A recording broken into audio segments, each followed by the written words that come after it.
Саламатсызбы? Эфирде өзөк долбоору. Мында биз саясатчылар тууралуу эмес, мамлекеттик саясат жана өлкөдө болуп жаткан актуалдуу маселелерди чечүү тууралуу сөз кылабыз. 2019 жылдын 29 ноябрында биздин өлкөнүн борбору эл аралык рекорд койду. Бул күнү Бишкек дүйнөнүн абасы эң булганыч шаары деп табылды. Абанын сапатынын индекси 326 пунктту түздү. Эгерде абанын кирдеши 300 пункт көрсөткүчтөн жогору болсо, андай аба кир же зыян болуп гана эсептелбестен уулуу жана жашоо үчүн кооптуу болуп саналат. Ал эми 17 декабрда абанын сапатынын индекси 419 пунктка чейин жетип, борбор каалабыз жаңы рекордтук деңгээлге чыкты. Аналитиктер абанын булганышынын негизги 3 себеби бар дешүүдө. Алар автоунаалардан чыккан уулуу газ, кышкысын көмүр жана ар түрдүү калдыктарды жагуу жана жашылдандыруунун жетишсиздиги. Булганыч аба ыңгайсыздыкты жаратуу менен гана чектелбейт. Бүткүл дүйнөлүк саламаттык сактоо уюмунун маалыматы боюнча, жылына булганыч абанын кесепетинен 7 миллион адам жарыкчылык менен кош айтышат. Бирок азыркы тапта май айында абанын сапаты кыйла жогору. Ошону менен булганыч аба маселеси өзүнөн өзү чечилдиби? Жок, андай эмес. Акыркы 16 айдын анализдери көрсөткөндөй, май жана июнь айларында аба адатта таза болот. Бирок октябрь жана ноябрь айларында суук түшө баштаганда абанын сапаты кескин төмөндөйт. Демек, быйыл күз айларында ыш кайрадан пайда болуп, март айына чейин созулаарын күтсөк болот. Эң негизгиси, жыл санап Бишкек үчүн бул көйгөй күчөгөндөн күчөп барат. Эгерде 2019 жылы Бишкек абанын булганышы боюнча 2 ирет рекорд койсо, 2020 жылы андай күндөрдүн саны кыйла көбүрөөк болушу мүмкүн. Бул тууралуу биз бүгүн Жогорку кеңештин депутаты Абдуахап Нурбаев жана Саламаттык сактоо министринин мурдагы орун басары Эркин Чечейбаев менен сөз кылмакчыбыз. Абдуахап мырза, Эркин мырза, саламатсыздарбы? Кош келипсиз.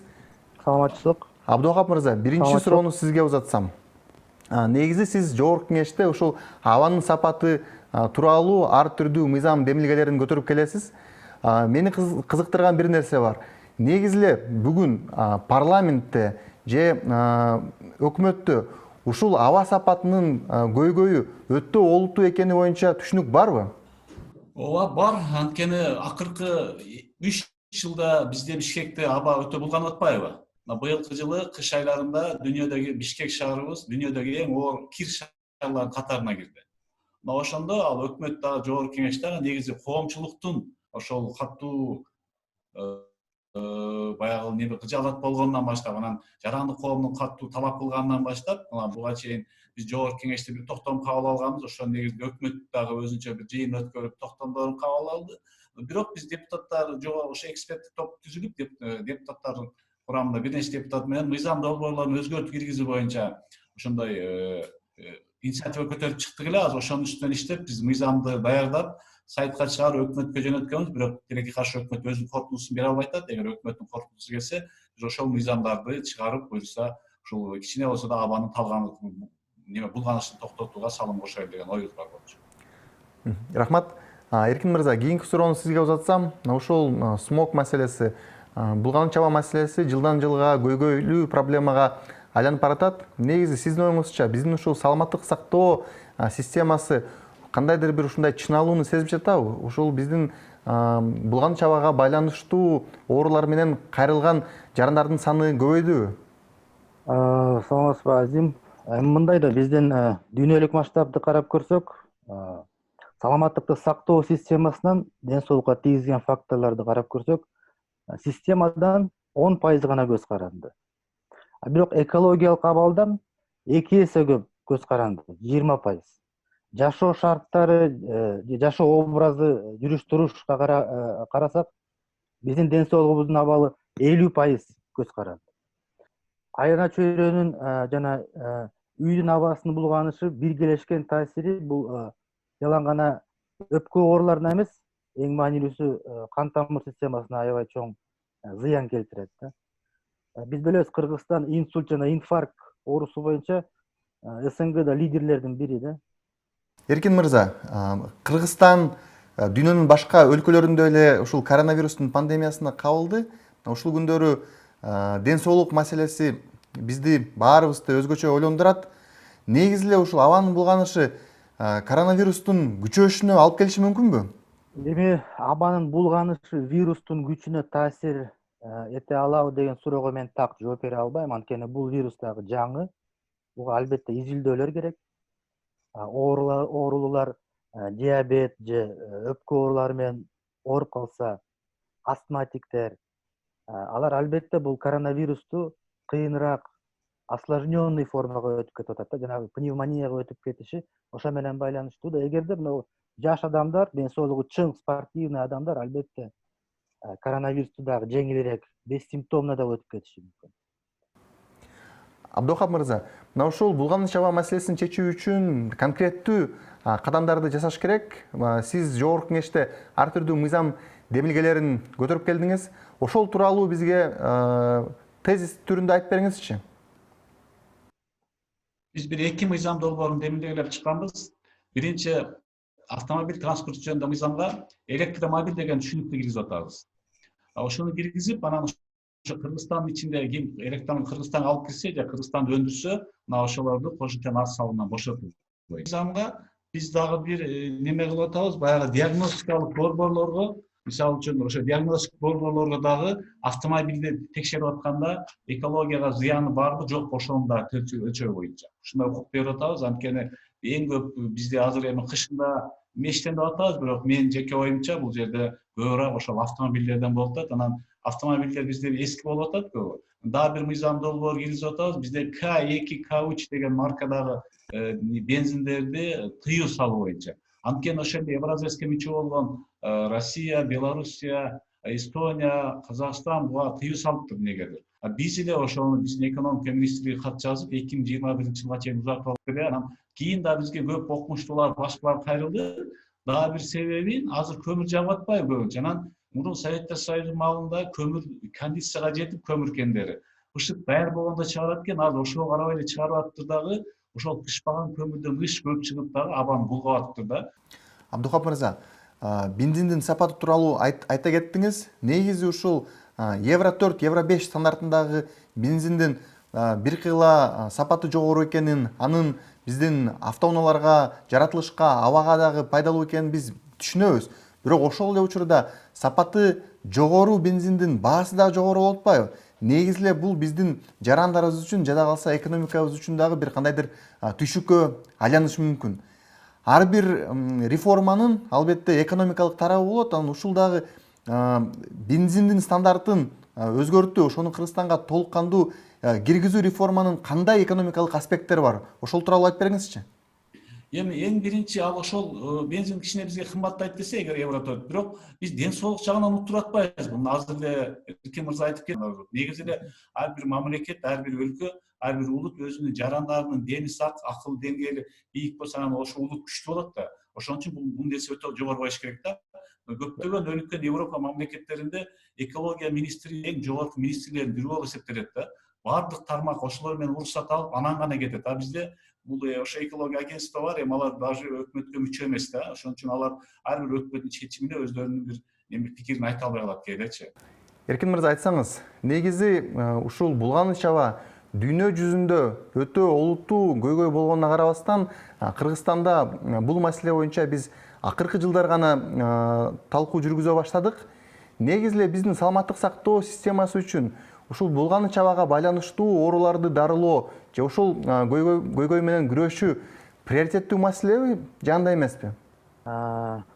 Албетте бул саламаттыкты сактоо системасынын приоритети болуш керек.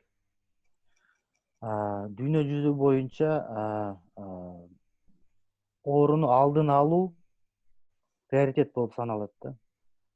Бизде тилекке каршы көп жылдан бери көпчүлүк каражат, саясий мындай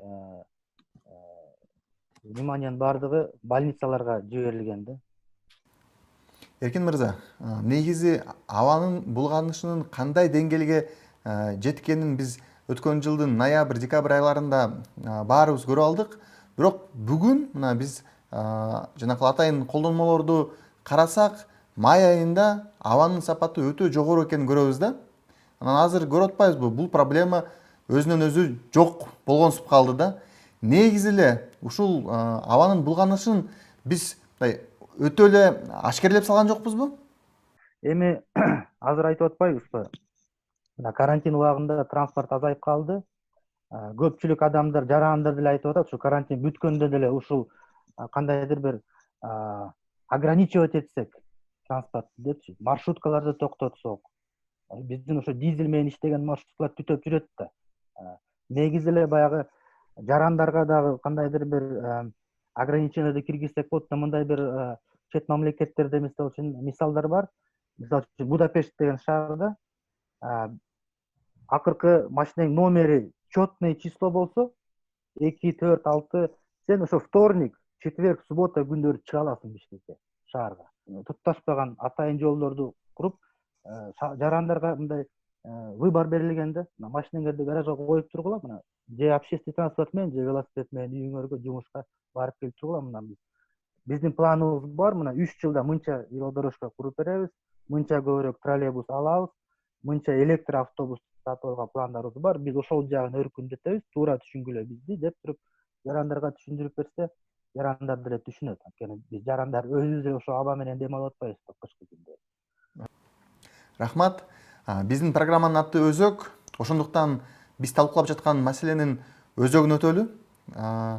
Абдыахап мырза, ушул абанын булганышынын көйгөйүн чечүү үчүн 3 кайсыл алгачкы кадамды жасаш керек? Так, биринчи бул биз ошол сапасыз күйүүчү майларды тыюу салышыбыз керек. Биринчиси. Экинчиси, азыр Эркин мырза айтып кеткендей, биз шаардын ичиндеги автомобиль баягы транспорттун, коомдук транспортту жолго коюп берсек, Эстониянын мисалында алар сырттан келген машиналар сыртка токтотуп, анан киришет, бирок шаардын ичинде коомдук транспорт бекер экен да. Мына ушуга окшогон жолду карасак, экинчиси коомдук транспорт жакшы карап берип, анан кийин адамдарга ошол велосипедте жүрө турган шартты кылып бериш керек. Биз азыр шаардын ичинде жолдорду чоңойто берген менен ал пробканы да чечпейт, башканы да чечпейт экен да. Эркин мырза, сизге ушул эле суроону узатайын. Абанын булганышынын көйгөйүн чечиш үчүн кайсы 3 алгачкы кадамды жасаш керек? Эми мен жалгыз гана өзүмдүн оюмду айтпайм, мындай далилденген бүткүл саламаттык сактоо уюмунун рекомендацияларын айтсам, бул 3 негизги жолу. Бул биринчиси бул баягы жашылдандыруу, бактаяктарды куюуну токтотуу, көбөйтүү, баягы жашыл зоналарды көбөйтүү. Бул аябай маанилүү, анткени бизде Бишкекте тилекке каршы, Кыргызстан боюнча деле айтып койсом болот, ачык топурак аябай көп да, открытая почва деп коет. Чөп жок, жөн эле жер жаткан да. Ушул ачык топурак, жердин катмары баягы шамал урганда бүт асманга кетет дагы, чогуу уже жерге түшкөн, баягы биз твердый частица деп атпайбызбы? 2,5 нанометрге азыраак абада калкып жүрө берет. Биз ошол менен дем алып, ошол зыян келтирип атат. Ар бир жаңы курулуп аткан здание, новостройкалардын баардыгы индивидуальный деп коюш керек. Акырындап ТЭЦтен кесиш керек. Ар бир зданияны отдельно электрический мини газовый котельнияларды коюп, более экологический отопление кылып өтүшүргө ушундай бир программа болуш керек. Далгасы 5-10 жылдык программа. Биз ушу 10 жылдан кийин толугу менен ТЭЦти жабабыз деген проект түзүш керек да. Чоң рахмат. Ошону менен биздин маегибиз соңуна чыкты. Бүгүн биздин студияда Жогорку Кеңештин депутаты Абдыахап Нурбаев жана Саламаттык сактоо министринин мурдагы орун басары Эркин Чечебаев болду. Абдыахап мырза, Эркин мырза, сиздерге биздин берүүбүзгө катышып бергендериңиз үчүн ыраазычылыгымды билдирем. Саламатта болуңуздар. Абанын булганышы бул экономика, саламаттыкты сактоо, айлана чөйрөнү коргоодогу чечкиндүү чараларды талап кылат. Эксперттердин баамында ал үчүн автоунаалардын санын кыскартып, күйүүчү майдын деңгээлин жогорулатып, жеке турак жайларды газдаштыруу керек. Ошондой эле шаарды жашылдандыруу зарыл. Бул чараларды ишке ашыруу үчүн бир гана саясий эрк эмес, каржылоо да керек. Жарандар качан парламенттин кийлигүүчүсүн талап кылганда гана өзгөрүү болот. Эң башкысы, ар бир жаран абанын булганысына салым кошкон жаман адаттарынан арылуусу керек. Бул өзөк телеберүүсү болду. Аны мен Азим Азимов алып бардым. Келерки аптада көрүшкөнчө.